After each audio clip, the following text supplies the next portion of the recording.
আমাদের ভারপ্রাপ্ত চেয়ারম্যান তারেক রহমানের নির্দেশে আমাদের বিভাগীয় সাংগঠনিক সম্পাদক নির্দেশে আমাদের ৩১ দফা কর্মসূচি হাতে নিয়েছে আমাদের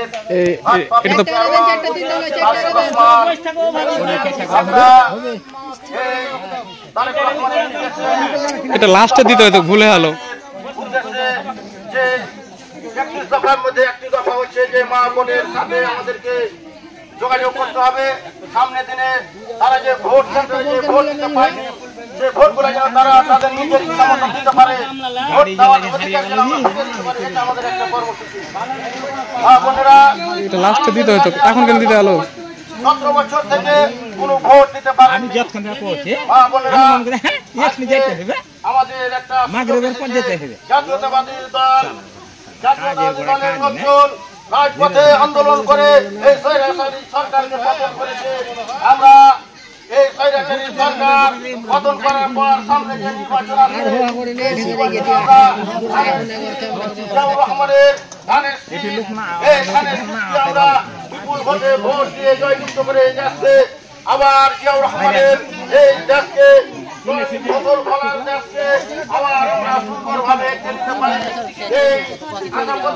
আমরা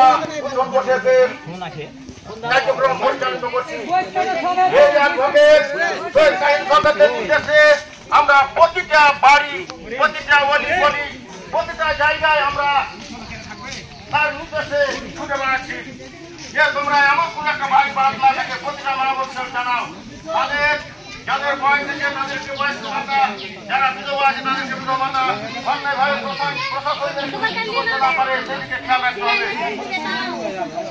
আমাদের সাংগঠনিক সম্পাদক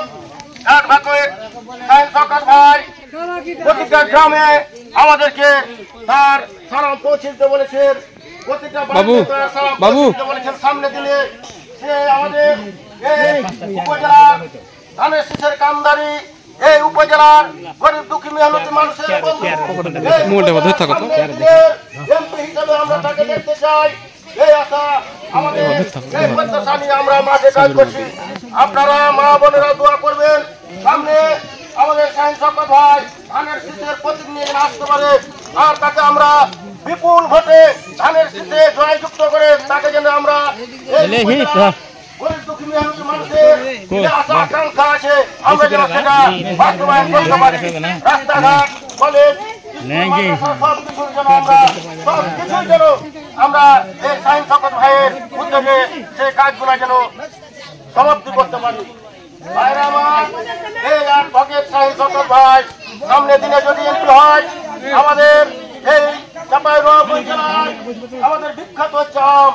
এখানে আমরা একটা জুসের ফ্যাক্টরি করে এখানে ধরলেন মা বোনের কর্মসংস্থানের জন্য ধরলেন 10,000 কর্মী লাগবে। আমরা যদি এখানে শিবগঞ্জ উপজেলায় 10,000 মা বোনকে যদি কাজে লাগাইতে পারি তাহলে আমাদের জন্য কত উন্নয়ন আসবে। যেটা মা বোনের বেতন সর্বনিম্ন ধরলেন 12 থেকে 15,000 টাকা, তাহলে এখানে আমাদের কত উন্নয়ন আছে। এখানে একটা ক্যান্সার হাসপাতাল হওয়ার পরিকল্পনা আছে, আমাদের শাহিন সরকার ভাই হাতে নিয়ে রেখেছেন। তার যদি আশা পূরণ হয় ইনশাল্লাহ এখানে একটা সুন্দর উপজেলায় ক্যান্সার হাসপাতাল হলে আমাদেরকে ইন্ডিয়া বলেন, ঢাকা বলেন, সিরাজগঞ্জ বলেন, স্যার এখানে আর আমাদেরকে দৌড়ে বেড়াতে হবে না। তাই বলছি ভাই আমার এই শাহিন সরকার ভাইয়ের নির্দেশে আমরা প্রতিটা বাড়িতে প্রতিটা মা বোনকে জানাই, আপনারা প্রতিটা লোক যারা আছেন সব বাড়িতে বাড়িতে গিয়ে বলবেন শাহিন সরকার ভাই আপনাদেরকে সালাম দিয়েছেন, শাহিন সরকার ভাইয়ের সামনে দিন আপনাদের সামনে আসবেন, তিনি এই উপজেলার এমপি হয়ে জনগণের জন্য কাজ করবেন। এই আশা এই আকাঙ্ক্ষা তার আছে, ওনার জন্য আপনারা সবাই দোয়া করবেন। শাহিন সরকার ভাইকে যেন আল্লাহ সুস্থ রাখেন, তিনি সামনে দিনে যেন কাজ পান, এই কাজ পেয়ে যেন এই উপজেলা আমাদের এমপি হন, এমপি হলে ইনশাল্লাহ আমাদের মন্ত্রী হবেন, আর মন্ত্রী হলে শিবগঞ্জ উপজেলা একটা মডেল উন্নয়ন উপজেলা বলে গণ্য হবে। আর আমরা আমাদের সমস্ত কাজগুলোকে আশা করি অ্যাডভোকেট শাহিন সরকার ভাই দলের জন্য যে শ্রম দিচ্ছেন, যে কাজ তিনি করছেন, যে আদেশ তিনি করছেন আমাদেরকে, ওনার জন্য আমরাও কোনো সময় বসে থাকতে পাই না। উনি তো বসে থাকেন না, কিন্তু তার কর্মচারী, তার কোনো কর্মী, তার নেতাকে তিনি বসে থাকতে দেন না।